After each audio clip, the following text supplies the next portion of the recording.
Now we're given another incident, and this evidently took place sometime in the afternoon. And forthwith, when they were come out of the synagogue, they entered into the house of Simon and Andrew with James and John. But Simon's wife's mother lay sick of a fever, and anon they tell him of her. Now, she's not called a mother-in-law. She's called Simon's wife's mother.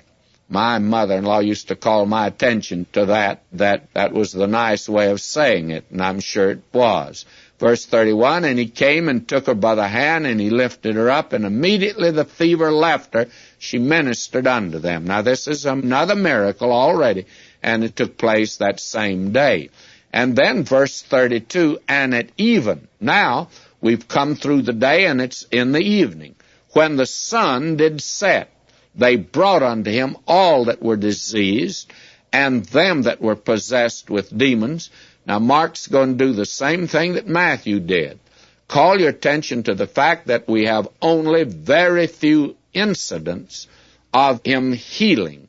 That literally he healed thousands of people, but only a few are given as incidents to them. And we're told here, they brought unto him all that were diseased, them that were possessed with demons, and all the city was gathered together at the door. And he healed many that were sick of divers diseases, and cast out many demons, and suffered not the demons to speak, because they knew him. The very interesting thing here is the demon world, they recognize him. And we're told that they believe, and yet they're not saved, of course. Now, we find that what happened, that we go through a day with him, and he's very busy. Now we're told in verse 35, and in the morning, rising up a great while before day. Now you'd think after a busy Sabbath day that he'd sleep in that morning. Well, he didn't do it. I know a lot of preachers take off Monday.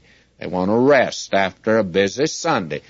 But here you have that, and you'd think that he would rest. But no, rising up a great while before day, he went out and departed into a solitary place, and there prayed. And Simon and they that were with him followed after him. And when they had found him, they said unto him, All men seek for thee. And he said unto them, Let us go into the next towns, that I may preach there also, for therefore came I forth. Now this is the beginning of the gospel, you see. He's now, by his teaching, preparing them for that which is salvation. That is, his death and his resurrection. His teaching will not save you, friend. It is what he did for us on the cross.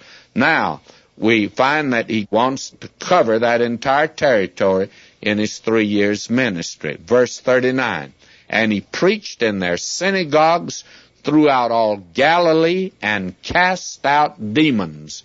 Now, it's well to note that there was a great manifestation of demon power at this time. The fact of the matter is that we have 3 periods: during the time of Moses, during the time of Elijah, and now during the time of our Lord on earth.